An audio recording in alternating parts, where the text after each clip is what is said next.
This conference will now be recorded. Good morning. Today is January 25th, 2024. Welcome to the Lake Stevens Sewer District Commissioner meeting.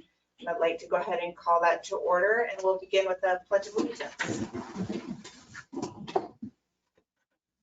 I pledge allegiance to the flag of the United States of America and to the republic for which it stands, one nation, under God, indivisible, with liberty and justice for all.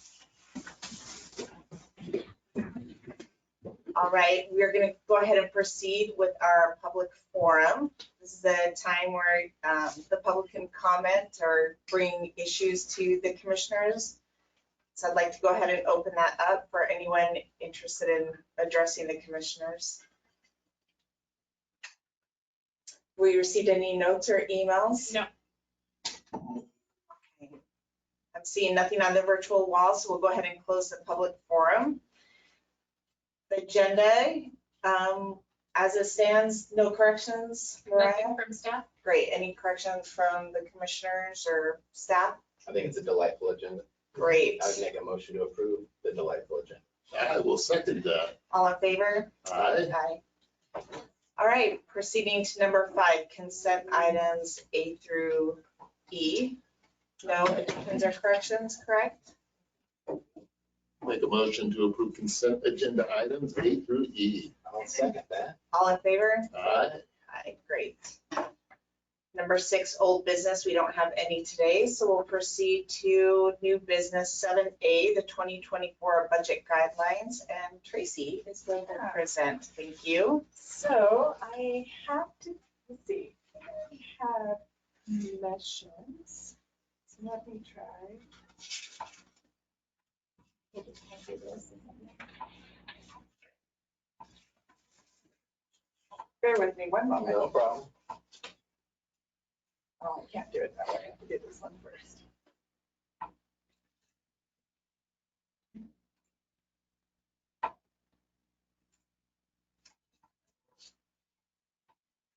There you go. Melanie, can you make? Oh, here it comes. There we go. Yeah, here it comes.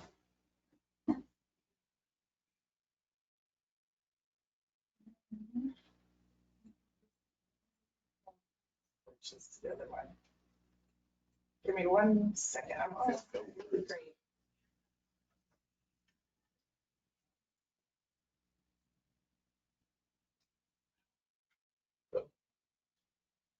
You guys can see it. That's great. Okay, so yay, the 2024 budget is ready for your review.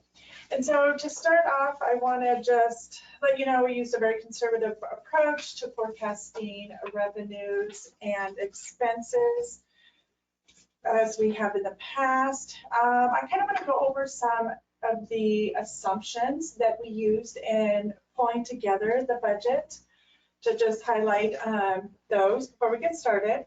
So one of the first assumptions we have, and we know it's already come to fruition, is that we have no tenant upstairs. And so we will not be having rental income this year. We're going to have additional utility expenses due to that. There's going to be some renovations. We're expecting the interest rates to stay at a similar level as what they have been. We are not anticipating any new sewer rate changes in 2024. We are expecting 130 new sewer connections. For utilities, we anticipate a 5% increase when it came to the budget. There's no new bargaining contract in 2024. That'll be in 2025. And then in 2024, we're going to have a 2-year accountability audit and a 2-year financial audit. In terms of payroll, for the payroll expenses, we assumed a 4% COLA. For medical benefits, an 8% increase, and L&I taxes, 4.9% increase. So those are kind of like our general assumptions that we used in putting this together. See if I can move it forward for you.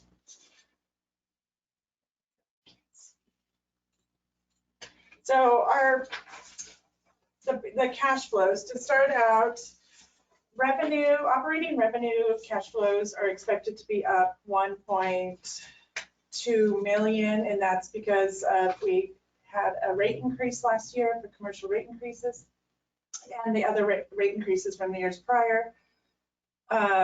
Interest on income, I was very, very conservative. We're getting great interest rates right now. However, I don't want to use those, because those can, sorry, I'm a little nervous. I don't even know why. Nervous. It's a little chaotic and.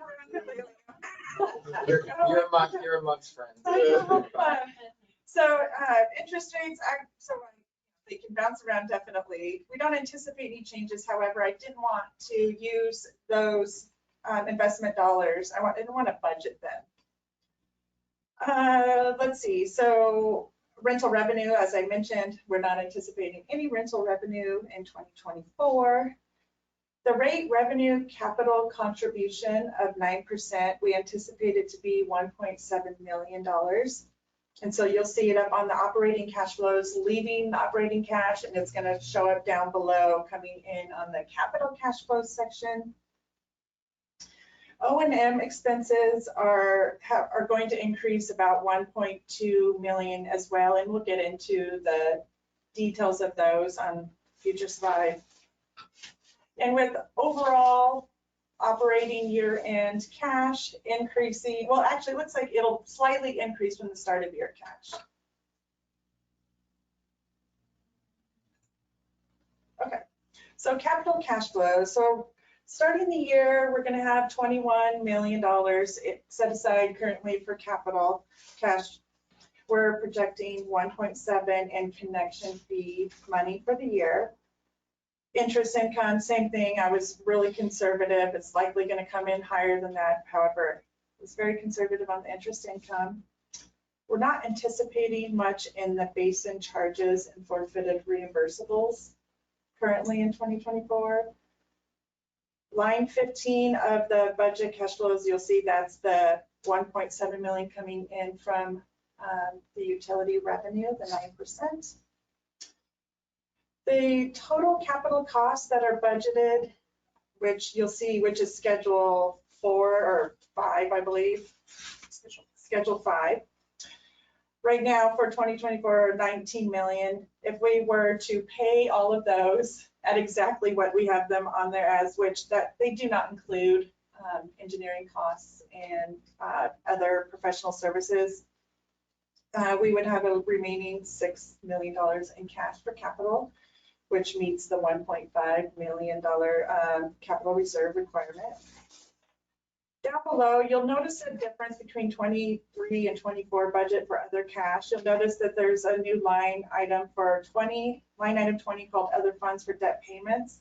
I just want to highlight that I pulled out Fund 48, 49, and 60 out of operating cash flows because that money is actually truly set aside for debt payment, and so it shouldn't be up with the operating cash flow. So I pulled it down below to separate it out.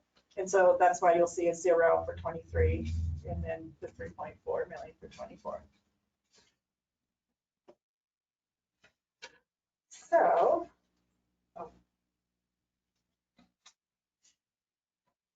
operating revenue. So we're going to go into these a little deeper. And if you guys have any questions, please feel free to interrupt me. So operating revenue, overall, we're projecting to be a 6.9% increase. No major rate change, no rate changes at all that we're aware of. Nothing significant there.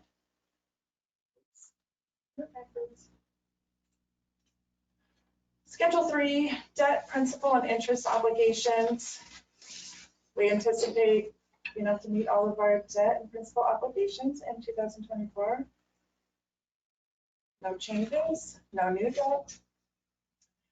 Okay, so before we get into the line items of the M&O expenses, I have kind of pulled out some major projects that these are not capital projects. However, these are M&O projects that we are anticipating implementing this year. And these are the big sources to why the M&O expenses have gone up besides the the COLA and the 5% increases, inflation adjustments.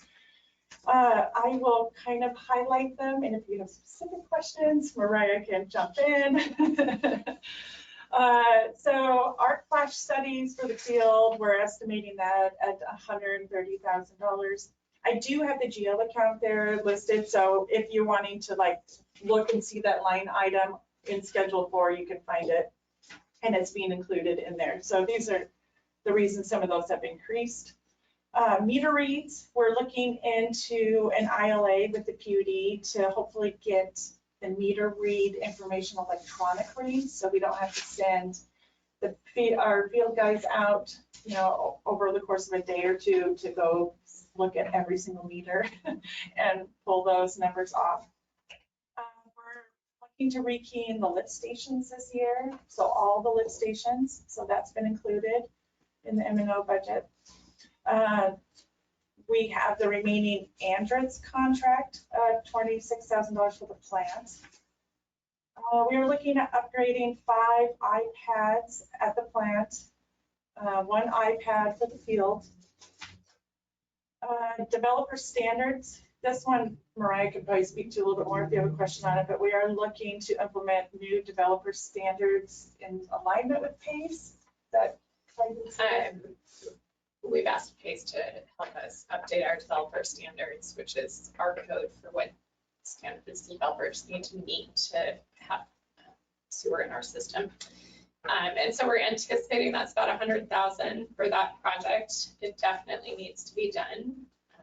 We're still going off of District Code Resolution 62, if that gives you an idea. So it's been a long time coming, and we recognize we definitely need assistance to get this project done. In 2024, we're budgeting to hire the FCS group. This has already been approved by a board resolution to have them conduct an Department of Revenue excise tax audit. Hoist inspections for the field. We have that budget for $14,500. We also have the Centrate pump replacement at the plant. Jet mix pumps at the plant for $42,000. The decant loader bucket for the field at $11,000. And this financial review services, this is just pulling in, I wanted to highlight that we're pulling in last year's audit that we haven't had done yet, that we've included it in the 2024 audit. I've rolled it forward because we did not have it yet. It's gonna take place sometime in 2024. And then we have the biomedia replacement at the plant for $90,000. So those are some of the big non-capital projects that we're anticipating. Oh, this one should have been after the screen. Okay, so we go to Schedule 4. So this is the M&O. I'm not going to go through too much of it, because I've highlighted a lot of the reasons for the big changes. So feel free if you have questions on any of the items, but you can see, we have 2023 mid-year budget, the 2024 budget's next to it, and then the last column is showing you the difference between the two budgets. And some of them where it looks like we're decreasing the budget. I've done that where our we didn't spend all of the 2023 budget, mid-year budget, so we determined we could lower some of those. Some key things to note on here, and I'd mentioned this at the last board meeting that I presented at, is that I did do some chart of accounts adjustments and did combine some accounts, so we'll go through some of those.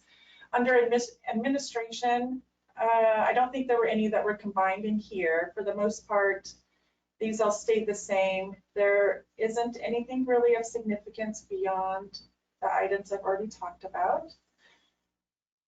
So I will move forward to the field. If you don't have questions on admin. Oh, there's the rest. So there we have the other expenses before we get to the field. We are anticipating a big increase in our property insurance did go up quite a bit, unfortunately, for 2024. So that's an increase of $159,000 for the year. On here. Any questions with any of the other changes?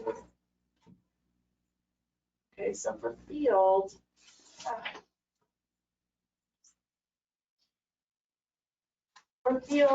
the highlight, so the lift stations, this is where I want to point out, line 51, GO 62300, lift stations utilities. This now includes all lift station utilities. We had about 7 different GO accounts in the years prior. So I did move. So in terms of understanding what these numbers represent, I did move the budget items in 2023 for all of those into here. So we're comparing the same budget going forward. And that has a 5% increase built into it. I think, so vacation and sick and vacation expenses, you will see increases there because we are now, we have moved to expensing our vacation and sick accruals. And so we no longer will be expensing those when we pay them to the employees. We will be expensing them when they actually accrue them and we owe it to them. And so you'll see a significant increase admin, field, and plant in those budget line items. And so it used to be if someone retired after working here a really long time, you'd see a huge expense hit the books. That's because we weren't posting the accruals before. And so now it'll be the monthly accrual the expense will represent the monthly accrual. So there won't be a big hit. And the liability account will then show exactly how much we owe to the employees. I think that's about it on the field. Any questions on the field expense accounts? Okay. Plans? Similar. And I don't know if you have any, Mariah, that jump out to you that you want to talk about. Oh, so if we have no questions there, we'll go to like summarizing the M&O budget. Overall, the budget, so for admin, it's going to go up 12%. Taxes and insurance is going up 21%, and that is the WCIA insurance. Yes. And advisors going up, particularly because of the FCS group, legal fees, and also the 2022 audit being done this year as well. Overall, 14.9% increase in O&M expenses. On the surface, that looks like a huge increase. So I guess kind of looking through as you're doing, tell me if I'm looking at right though. Kind of going back to like you don't have to flip back, but looking at the field, the vast majority of that increase is people expense and safety. Yeah. In field, right? Yeah. And then what was the other one in here? The advisor piece, that's tied to activity and projects primarily in terms of either efficiency or putting plant to the ground or what have you. And although I didn't do the math on the admin and the plant, I would assume that those, again, are largely people-related expenses. And while their increases, if we're going to increase it, I'd rather be increasing it with our staff that delivers than some other area. So just observation, no real question. So. Okay. Yeah, and then those projects that is it. Oh no, sorry, it shouldn't be. And more. We'll talk about Schedule 5 without it on the board. You have it in front of you. Schedule 5 is our capital projects, and I just want to run through the list. Since it grew since the 2023 mid-year budget, what we've done is clean up the list, remove the projects that have already become assets or have died, and then add on the next year's comprehensive plan projects. So starting at the beginning there, number 1, that's the estimated 1.5 million per year that we're collecting out of rates that are supposed to go to the gravity sewer system repair and replacement project. At this point, since that rate increase in June of 2022, we have about 2.5 years worth of dollars that are now set aside for that project, which gives us a good starting point. So this year we do plan on starting a contract for the cure and place pipe to start repairing those ones and getting new life out of old pipes. What is the location on that? We haven't decided exactly yet. Okay. We have a really good idea of the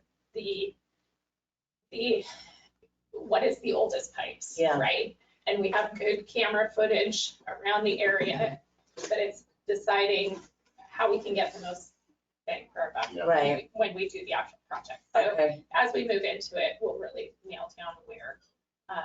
My best guess at this point, if I had to throw out, it's in the basin of 1C where we're seeing the most infiltration and inflow.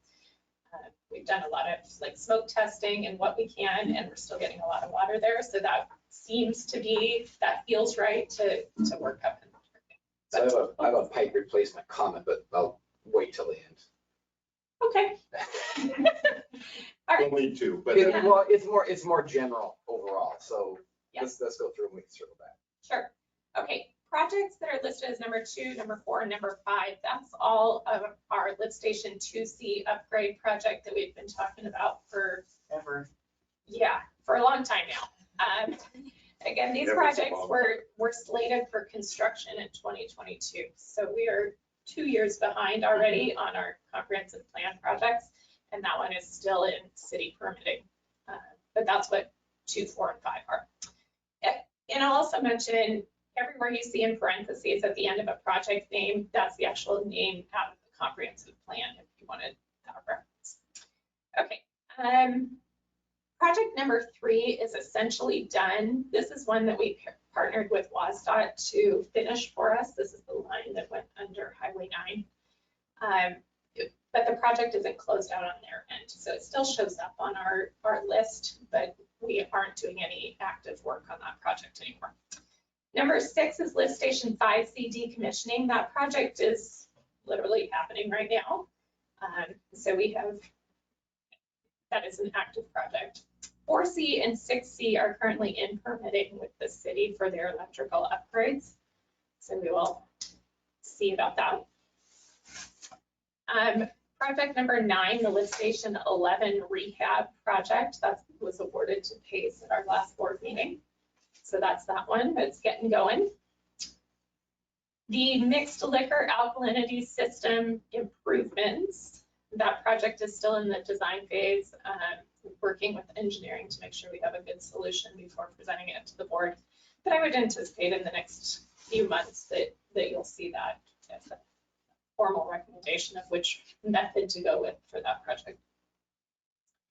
The carbon addition system, we know we need to do, but haven't started that project yet. We're waiting for the other ones to get done for now. Number 12 was the Vernon Business Center upgrade. So that project was slated for 22 and 24. It'll probably all happen this year in 24. We'll recombine it into one project, but that one's really, really close to being able to go out to bid. Number 13 is the membrane replacement, and similar to line 1, we are setting aside money every year for when that membrane needs to happen. So at this point, it's $482,000 a year that we set aside. So that's the 964.5 is what we have so far by this year set aside. That's one of those projects when we need it, we're going to need it right away. But we don't really need it until we need it. So we're making sure we have the money set aside by putting it aside every year. We've already stretched We've stretched them much longer than their expected life, like almost double. So keep expensing those Mr. Clean erasers that we've been using.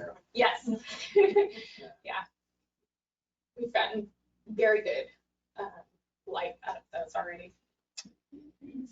The 1C project. As soon as we finish the 2C project, we will really start diving into the 1C project design and then start permitting for that. And then number 15, 16, 17, none of those have started yet, but they are slated for 2023 and 2024 in the comprehensive plan. So we will get those going as soon as we have staff capacity to move on those. Number 18, this is a project where it is part of the High Z development. The district had a contribution portion of it, and then the private developer had a contribution portion of this. So this is just covering our portion of what we needed to build that lift station. So that is underway. Gravity line in the industrial area, D7A, and then 131st, the E5B. Those are slated for 2025, and those are the projects that we've been talking about in the utility meeting to get the sewer line over towards the public works shop of the city. And then 21 through 24 are new projects that we know we need to do this year, either because things are broken or we need to move forward on these upgrades that we're slated for. And we'll talk about the bypass pump on the next agenda item. So I'll leave that one for that. And then 25, it's sort of like the other WASDOT project, SR204, SR9 realignment. We partnered with WASDOT to realign those manholes and such. And that one is essentially done, but the project is closed out by WASDOT. It'll sit there, but we don't anticipate any additional costs on that one. Vehicle replacements. So resolution 972 kind of outlines how long our vehicles are supposed to be in service before we replace them. So this year we have 3 replacements. One of them, the Lightning, the board has already approved the purchase of that one. There's another one on the agenda today for a Bolt for the wastewater treatment plant. And then the Dodge ProMaster at the field also needs replaced this year. And then the City of Lake Stevens downtown plant redesign, that project went on pause several years ago, but we anticipate more this year as the city finishes Main Street. So, any questions on capital? No questions. The only thing that I would say, I mean, this is just a thought I have, is because there was that rate increase in 22 where we started taking part of the rates into capital. I think it'd be really nice as we start to do some of these major capital projects that we sign some of the stuff. You remember how state used to always put your nickel at work and they have the bigger signs? I think that some of these projects that are going to have some significance because you're going to have these things, we should be advertising to our ratepayers. I mean, I think that, it'd be nice to have signs put up that we can reuse and just take from project to project. But I think it's important to keep that there because a lot of people don't truly understand. I get hit up all the time. Why are we paying this? Where does that money go? And I think doing our part to show our responsiveness to them, it'd be nice to at least sign some of our projects saying, hey, your capital dollars at work. It just be. I think it benefits, all the governments here, whether it's the city, the sewer district, the fire district. They want to see where their dollars are going. So. Yeah. And they can know who to blame for tearing up their streets. Well, yeah, exactly. Yeah, so one overall comment. My philosophy on budgets, it is okay to be over. I feel the same way if we're under as if we're a little over. And I think the general, approach typically is always be under, always be under, always be under. The goal should be always to hit the pin. Focus on the pin. We should feel the same if we're 1% over or if we're 1% under. Shoot for the pin. So feel free and empowered to make your estimate of those interest rates. It's okay. And if they change, we talk about it, we explain it, whatever. Make a call, feel empowered to make a call. That's completely okay. The mid-year, I plan to kind of, after we've gotten halfway through. Tune it. Yeah. It's because you're a financially conservative person, which is why you're in the role you're in, which I appreciate. The other observation is kind of tying on that comment in terms of interest, income being quite low when it looks like we're going to be generating another 3.2 million in cash if we look at end of the year operating cash. So that's a lot of cash in operating. And we've done the analysis on our debt structure. We're down to 60 million, which is huge work over the past several years. We've done that analysis and the interest rates are much lower than we can get return on our money. So it doesn't make sense to accelerate debt. One thing that I think we should explore though, in the context of our policy around reserves in operating capital and our requirements to have X amount of reserves as part of the debt structure, that excess cash, I'll call it that, if there is efficiencies in moving more of that money into the pipe replacement and doing larger stretches of pipe or more sections of pipe and being able to do a larger contract and make it more appealing,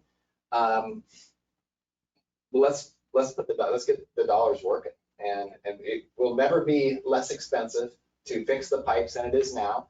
We're in a position to be able to do that. So that's something I think probably I would offer, say, as a board, we should come back with some ideas and wrestle that one and make a decision on that. That's great. Yeah. Okay, that's it. Very nice job, Tracy. Good walkthrough, nice summary, good format from my perspective, and all good.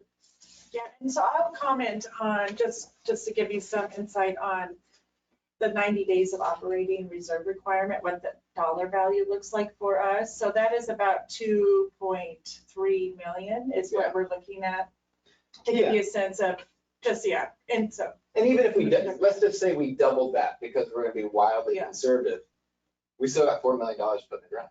So that's the conversation, What I really like how you put this together, it's easy for a lot of folks to come in and take a look at what our capital improvement plans had to be and what we planned for over the years for that. Because I think a lot of times people look at government like you're hoarding $21 million. Well, we're not hoarding anything. You know, we have obligations that we have made under state law with our comprehensive plans, working with the city, the county, the state to be able to do these projects. Yeah. So we're planning for the future. You know, and some of these projects hit right there and then, and some, unfortunately, there's always going to be delays. It's nobody's fault. It just happens. So this is a really good layout. I think that anybody who takes 2 minutes and looks at it could understand it, or at least ask some questions. So thank you for doing all of this. Thanks, Tracy. That was great. Mariah, Yeah. 2C. It just feels like it's never happening. So I realize I've been, gone Yeah. for a little bit. Yeah, Do we have any hope of having 2C? there is hope. I'm here. I'm here. It's a very valid and appropriate question. Our plan was originally to have it out in December. We hit yet another permitting right-of-way snag. That was addressed yesterday. So today, we are drafting what I believe to be the final changes to the plans before we can send in the final set that presumably has been already fully vetted and accepted by the city. So our goal was to have it ready on Jonathan's desk by the time he got back. We were going to meet that goal. And I believe that we'll be able to advertise this project within a couple weeks, pending any district comments or thoughts or timing with board meetings and such.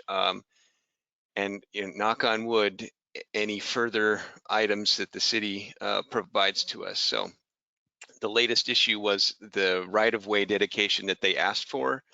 Originally put it 3 feet inside the fence line of our parcel, which would have made the project not feasible because there wouldn't be access to any of the equipment and we can't shift anything any more north. So the city agreed to a slightly reduced right-of-way dedication, which puts it at the fence line, which makes things, good for them, great for us. And so I believe we'll be able to advertise this project within 1 to 2 weeks, pending your timing or review or any further comments we get, which we do not anticipate from them. Thanks, Keith. That's great news. Yes. Coincidentally, the 2C Force Main project will also be going out on the same trajectory. So we'll be able to get both of those out, and then we're on target. We've already initiated our pre-design effort for 1C. I hope to have a draft coming to Mariah within a week or two, and then we'll hit that hard, and that will be our plans to have that out in late summer, fall. Great. Any other questions? Nope. Okay, let's go ahead and move on to new business B, Godwin SD 150 pump purchase. Yeah, Mariah? sure. So if you recall, a few board meetings ago, we entered into a contract with HGAC Cooperative Purchasing Program. That was a precursor to being able to purchase this pump for a drastically reduced price. Even cheaper than we could get directly from the vendor. So this is a good win for us. This is a bypass pump. It's a mobile bypass pump. If you recall, we had some pretty high expenses in 2023 because we had to rent one when ours died, basically. It's an extremely valuable tool. Typically, it would sit over at our lift station 1C, but we can move it wherever we need it. Say we're doing a construction project or we have a blockage somewhere, and we would be able to bypass that area, keep the sewer in the pipes, and avoid some sort of spill or whatever. So this is highly recommended by staff. It is $47,604.25 plus tax, and we would urge for your approval. Wait, doesn't it say 304 here? Yeah, you got the $300. Oh, thank you. If I may be so bold, just for some perspective, to rent a temporary bypass pump system, we budget $25,000 to $30,000 per month for Wow. all of our projects. So it doesn't appear that it would take long to make your money back with that equipment. So just for some perspective. Way to spike the ball, Keith. Yeah. And I want it noted that I'm all for keeping sewer in pipes. Yeah, Yeah. exactly. Noted. Yes. Well, I'd make a motion to approve the purchase of the Godwin SD 150M pump purchase for $47,604.25. I'll second that. All in favor? Aye. Great. The Chevy Bolt purchase. Alrighty, so this is another electric vehicle to add to our fleet. We already have one Chevy Bolt here at admin. This one would be going down to the plant to replace their Subaru Outback that is extremely old and needs to go. The plant really uses that vehicle to go to things like training, but also weekly trips over to the lab to deliver samples and stuff. So this one, again, is off of a state contract. So it's basically the lowest price we can get for it. Quote total is $37,507.48. Very few vehicles that look more frugal than a Chevy Bolt. The other thing that I think I would add, that have we checked, because I know that, so like Snohomish County, they buy everything through Bickford, Florida. Bickford actually beats state bid. So the county actually has a contract with Bickford to purchase all their vehicles. And Bickford, I think the county just bought 13 or more Mach-E's. And I mean, they get them for a good deal. And have we ever looked at anything like that to maybe ride the coattails of a, because you can, and I mean, Yeah. consortiums with, I used to do it when I was with the city. I'd buy stuff through the King County contract sometimes because you might need a snowplow or you might need a street sweeper. And those generally there. So I didn't know if that was something. I don't know that we've looked into that one specifically, but we can look into the piggyback of that contract. And we could hold off on this one and bring it back next time. I'm fine approving it, just go squeeze it, you know. Sure. Yeah, I would just approve what I guess what I'd say is I just approve whatever you can find in there. If you can find Yeah, something that. approve for this amount or better. Yeah. I'm fine. And if you find something, do that, you know. Because my fear with the Bolt, which it shouldn't be, but it seems like that is the final year of production of that car. So it becomes obsolete to a certain degree. But I know that Chevy, when the Bolts first came out, were recalling all the brand new ones and crushing them because they were having such a problem with those things catching fire, that they were redoing things. I'm not, but not. Right, let's save this car. Yeah, it could be, so. Yeah. So that's just my 2 cents on it, thinking, you know, if you can get more bang for your buck for a few dollars more, and we think technology is better. I know the Model C, I mean, I'm not gonna sit there and say, but the Model C Basic is about this, I mean, price. So I mean, people might have their version of what they think of Tesla, but it is a proven technology and the company's done quite well, so. Just saying, but okay, I'll get off that box. I'll make a motion to approve a purchase of a electric vehicle, Chevy Bolt or like functionality for not to exceed $37,507.48, either through the state contract or other approved and appropriate buying vehicle. Can I add a little amendment to just saying that if staff can find something with, if it's a little bit more and they find that it's going to meet the needs, bring it back to us and we'd be fine with approving the difference. So are you seconding that? Yep, if That's it. So, yeah. Okay, all in favor? Aye. Aye. All right, the manager's report and Mariah again. Flow at the plant is at 4.06 million gallons a day. Slightly higher I say number. that, it seems to be growing. If you noticed, it's been raining. for a Yes. while. And Didn't we have stop. some snow melt and stuff. Okay, we've actually sold 15 permits, off to a good start, and 3 GSCs. So that is all I have for you. Great. 25 days in, look how well we're doing. If we extrapolate those numbers out, we might need a goal. All right, moving on to the city report. Jean, are you sharing with us today? I am. Good morning, everybody. Business as usual here, but we are going to kick off our strategic plan for the city to focus on the next 5 years, and we will be looking to get some public input and certainly district input on that. So we're working on scheduling some meetings and more to come. Great, thank you so much, Jean. Mhm. Go ahead and move on to the commissioner's report. We'll begin with Dan and proceed down the table. Okay, well, hey, thank you, everybody. Happy New Year. Probably said it once before, but here we are. We're still in January.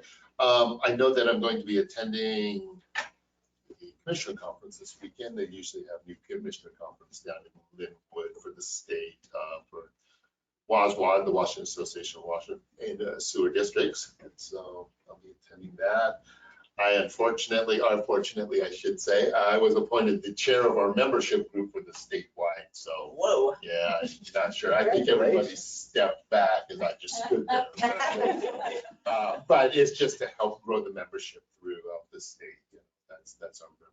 So, other than that, I just want to thank staff for all the great work because it shows you guys do an excellent job. And I'm very proud of the work you guys are all doing, whether you're in the office, in the field, or in the plant. So, thank you. Great, so my report, Happy New Year as well, and I'm also attending the commissioner training on Saturday and looking forward to any enlightenment. Tracy and all the finance people, thank you so much for this great report.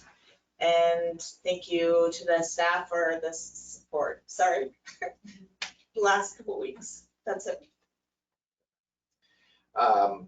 So some observations coming from the budget, very nice review, being consistent with our theme around protecting the environment, protecting the ratepayers, and engaged employees.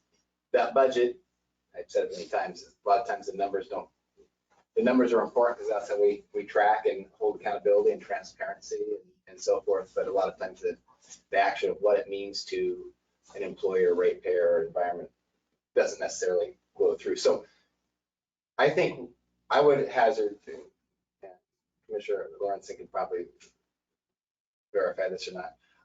Our CapEx budget is fully funded based on the numbers. They're estimates, but it's a fully funded budget. Dollars to execute against every one of them today. I don't know of any independent district in the state. Maybe the West Coast that could say that in the diligence. Each one of those have an environmental implication in terms of protecting the environment. That's amazing.